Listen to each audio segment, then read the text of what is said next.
So hi guys, welcome to Crazy Burger. Today we're going to be looking at the Evercade handheld 1 year later. What we're going to discover here, is it still worth buying? What are my thoughts 1 year later on this console? And what does the future hold? Let's find out.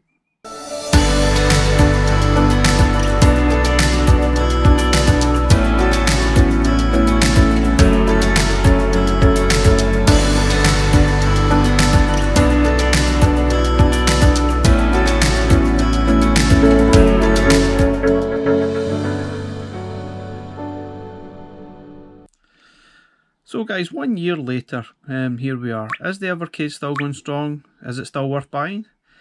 Now, it's been an interesting year for Evercade for sure. I mean, they probably released the console at maybe the worst time. Maybe it was actually a good time, in May last year, the middle of a pandemic. But I think it actually might have actually worked out well for them. The fact that people had nothing to do and they were looking for things to buy, and the Evercade was just one of these things that was unique. It was a cartridge-based system, which you kind of wonder, was that really the best thing to do? Releasing a cartridge-based console in 2020? It just seemed bonkers to me. Where everyone else was sort of doing drop your ROMs onto your handheld or device, and that's how it worked. But it seems to have worked for them for me. Kind of maybe just having a look 1 year on, what are my thoughts of the actual handheld console after been playing it for a full year, on and off. I've really grown to love the thing. I mean, absolutely love it. I've played lots of different handhelds over the time, including the Switch, the Retroid Pocket 2, the RG351P. I mean, they're all fantastic, but I always keep coming back to this thing. Obviously, you can't drop your own ROMs onto this. It's all cartridge based, which is fine. It's a whole, it's a strategy that's probably worked for them, and they have probably been successful in pulling out a lot of hidden gems in all sorts of areas, which has been really interesting. I think that's what's definitely kept people on their toes, is pulling these hidden gems, especially on the Mega Cat Studios Pico collection. I think that's when things really started to take off. But yeah, so I guess initially it wasn't all smooth running when the console was actually released. There was obviously some bugs here and there. Some games sort of had issues. But they were quite quick to sort of release firmware's updates to the console. Obviously not the most easiest things to actually do, but yeah. So firmware wise we're on 1.3.1 I think. And they've obviously made so many changes that are doing button mapping, screen ratios, fixing the issues within certain games and how they ran and whatnot, and that's been quite good. They've obviously been quite positive in sort of implementing fixes, and they always listen to everyone out there. If you've got an issue and you sort of reached out to them, they are always on hand to listen to you, and they're quite keen and quick to sort of get things resolved for you. But going back to the console, generally the only thing I don't like about it is this screen. This is really the only pick and bugbear that I have with the screen. You can see, like, if you look at the certain viewing angles, there really is only a few optimal viewing angles that are best for the screen.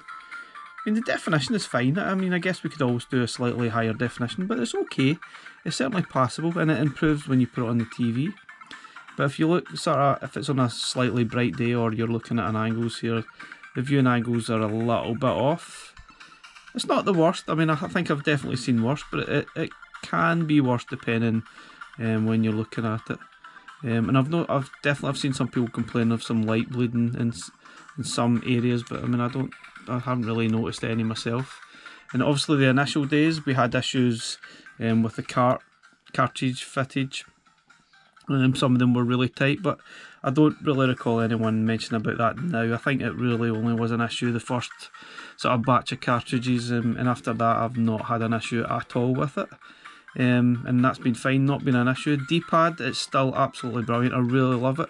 What I do love is how it fits in the hand so perfectly. It just seems the right size.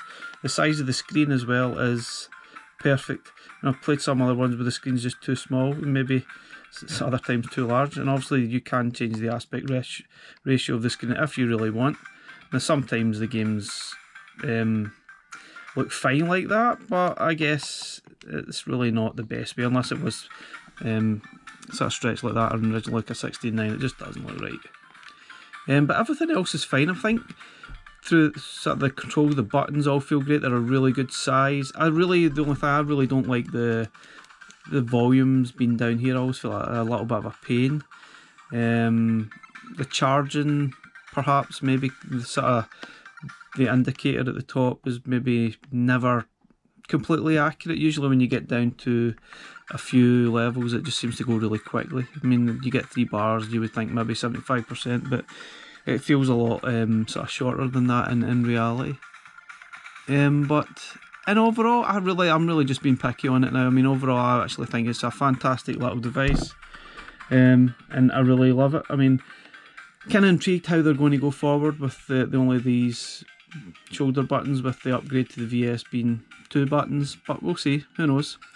The other thing I maybe need to point out is the mini HDMI to HDMI connection to your TV.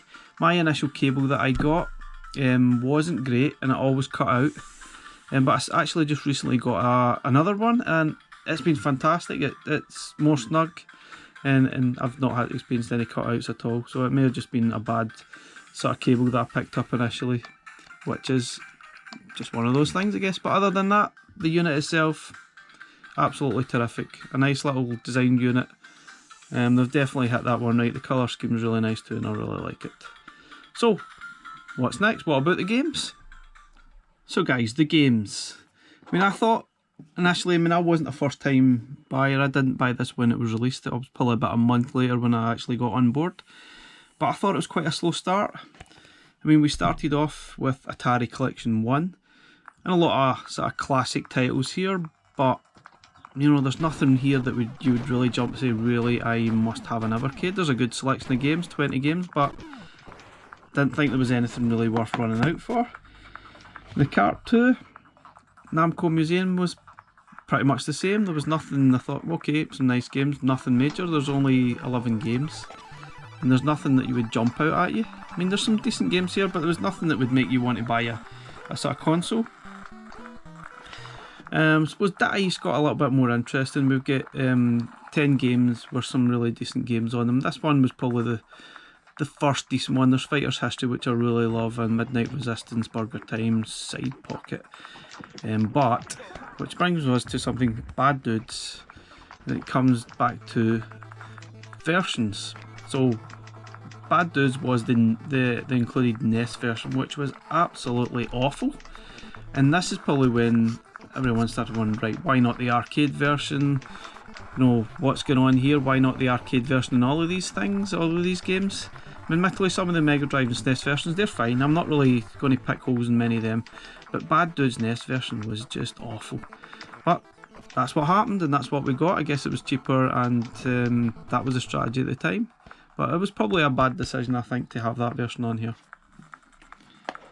So, next cart was the Interplay Collection 1. Now, this was probably a wee bit controversial. If you don't like Earthworm Jim, then this wasn't probably the greatest sort of cart ever. I mean, I quite like Earthworm Jim, but it is quite tricky, and the other games just didn't inspire me at all. Incantation was okay, but I wasn't a big fan of any of the other ones.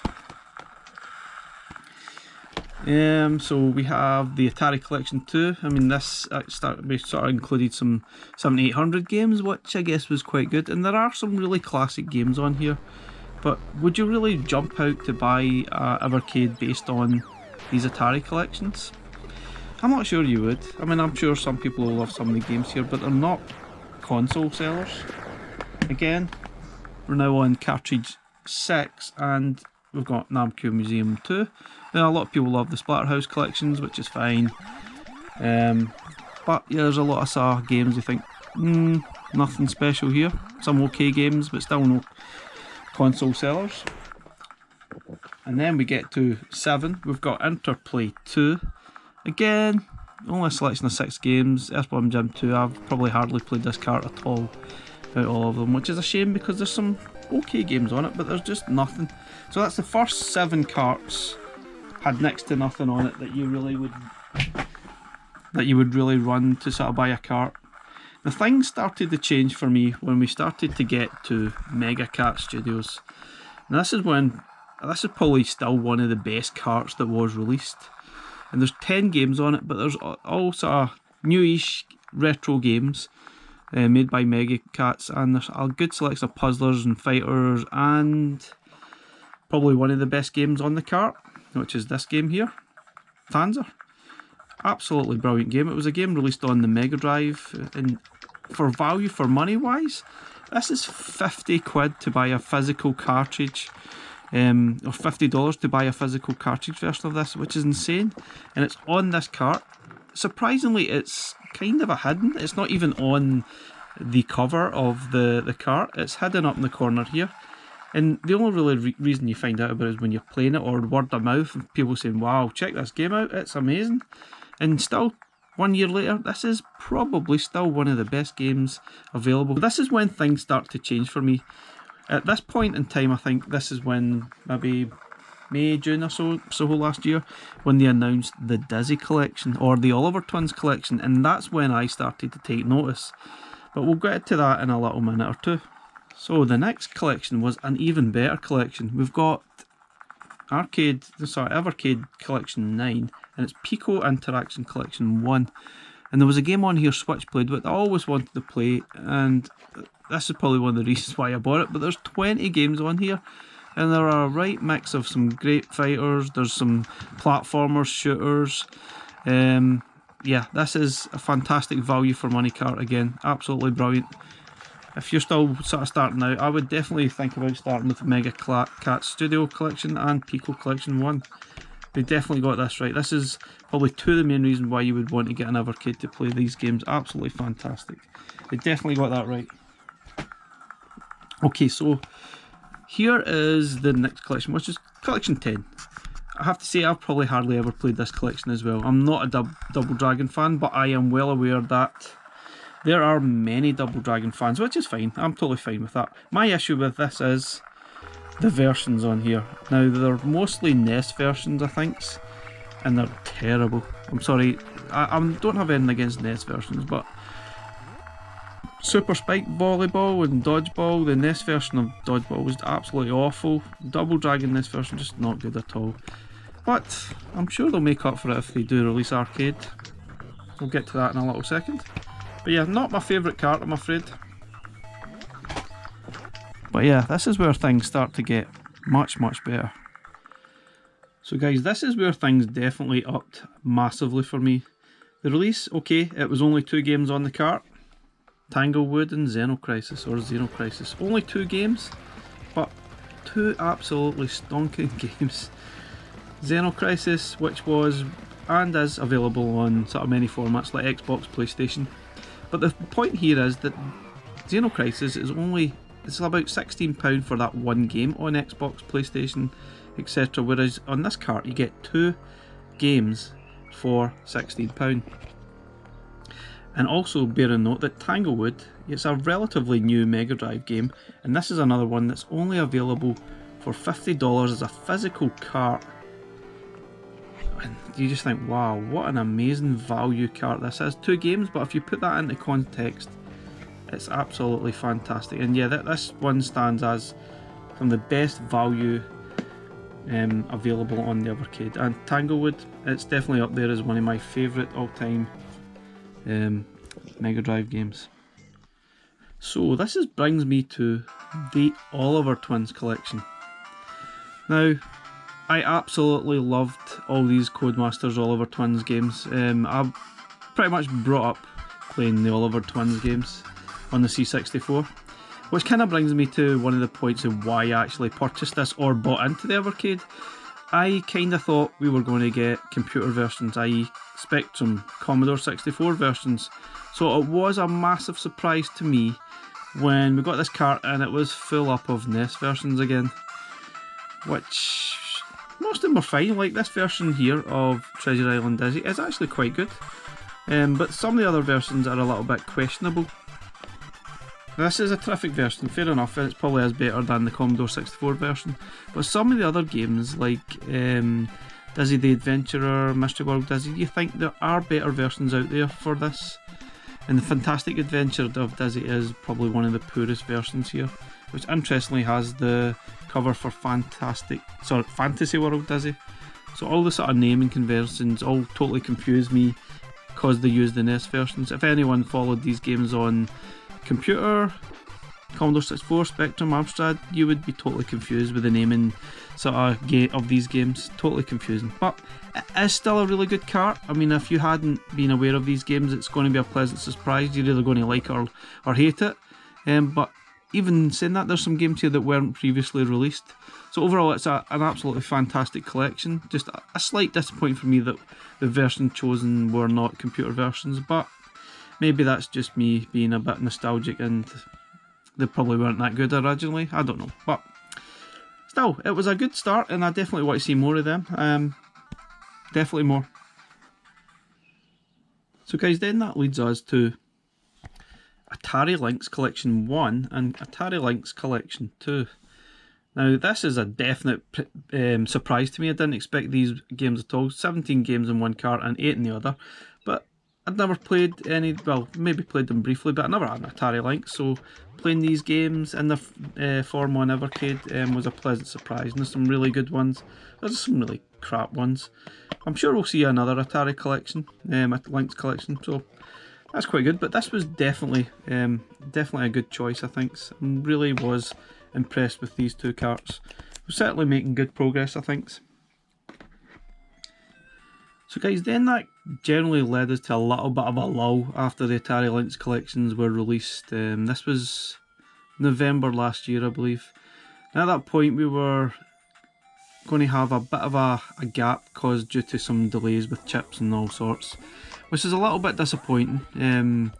They definitely had issues due to the COVID and sort of the manufacturing of chips and whatnot, so it wasn't really their fault. But from November, the next releases we got were the Pico Collection 2 and Jaleco Collection 1, which were only released in April this year. Now admittedly, they're two really decent collections. They're not the best, I don't think, but there's a decent collection of games that are worth playing. A lot of them are sort of older titles, but it's definitely worth looking into and playing these two games. These are the latest sort of releases, so to speak. But we are now into May, when we were expecting to see Indie Heroes. Unfortunately, Indie Heroes and the Worms collection have been delayed a couple of months as well, which I guess it's not really their fault, but it's been disappointing because we've got Indie Heroes, looks like a fantastic sort of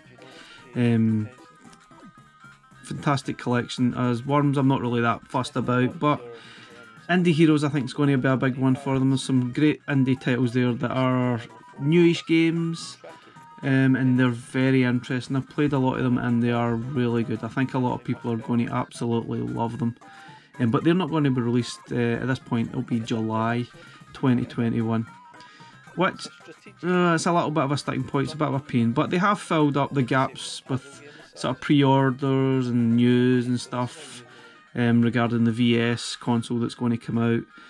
More on that in a little minute.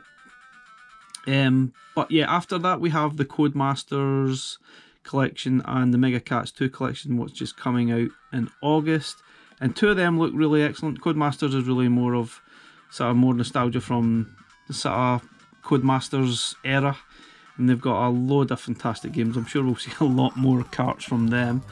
And then we've got the Mega Cats 2 collection, which looks really good. There's a lot of sort of newish titles on there again, much like the first cart, which was absolutely fantastic. So hopefully there'll be no more hitches and we'll get them released and we can get on with playing all these classic games and hidden gems that we all want to see. So after that, in September, we are kind of up to date. We're going to be seeing the Bitmap Brothers collection and the Intellivision collection, which is quite interesting. I never had an Intellivision sort of growing up, so that is very exciting and interesting to me. I know there's generally not a lot of amazing game graphically or stuff, but I'm still quite interested to actually play them. Bitmap Brothers, I'm kind of mixed feelings about it. I'm really pleased it's on there, but at the same time I wish it was maybe the Amiga versions, which is a little bit disappointing. Which again, it brings us back to the old sort of problem with versions. Which versions can we get? And I know they say they get the best versions that they possibly can, and what they can get their hands on, what they can afford, I guess, and what's reasonable, which is fine. I get it. It can be a little bit frustrating when a lot of these things were crying out for Commodore versions, Amiga versions, arcade versions. But at least, I guess, we are going to see arcade games at the end of the year. So after September, the big announcement is going to be the release of the arcade carts. There's going to be 4 of them, which is great. They're all quite interesting. I'm really looking forward to the Galeco cart. It looks fantastic. And the VS itself, which is coming in 2 versions. If you were quick off the bat, you could have got your Founders Collection, which is the black version, or you can go for the standard white version. Now that's interesting to see how that's actually going to work. Will more people be playing on the console, or will more people actually be playing on the handheld, or just a bit of mixture? Very interesting. I think I'm probably more intrigued to want to play the arcade games on the console. And the console is going to be capable of doing 1080p. So that's going to be interesting. It's going to be interesting to see how they sort of mix between the extra buttons on the controllers in the VS. In fact, there's only 2 shoulder buttons here and there's 4 on the controller.